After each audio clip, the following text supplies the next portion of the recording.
मित्रांनो, रोहित युग संपलं आणि मुंबई इंडियन्सचा दमही हरवला। रोहित शर्माच्या नेतृत्वाखालील मुंबई इंडियन्सची जी आक्रमकता होती ती आज कुठेच दिसत नाहीये। आजची मुंबई इंडियन्स टीम एक अत्यंत कंटाळवाण्या संघात रूपांतरित झाली आहे असं वाटतंय। आज त्यांचे फलंदाज मॉडर्न T20च्या फिअरलेस अप्रोचपेक्षा टुक-टुक क्रिकेट खेळण्यावरच जास्त भर देत आहेत।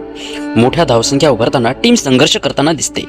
सूर्यकुमार यादव आणि तिलक वर्मा हे प्रतिभावान खेळाडू आहेतच, पण त्यांच्या खेळातील सातत्य आणि स्ट्राईक रेटवर आता गंभीर प्रश्न निर्माण होत आहेत।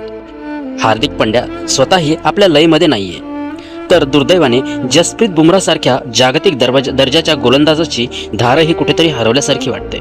त्याची अचूक लाईन आणि लेथ आता पूर्वीसारखी घातक वाटत नाहीये। आता काय हवं? एकूणच परिस्थिती पाहता मुंबई इंडियन्सला आपल्या कॉम्बिनेशनमध्ये आणि अप्रोचमध्ये पुन्हा एकदा विचार करण्याची गरज आहे। संघात नवीन तरुण चेहऱ्यांना संधी देऊन पुन्हा एकदा ती जुनी आक्रमकता आणता येईल का, हा आता महत्त्वाचा प्रश्न आहे। तुम्हाला काय वाटतं?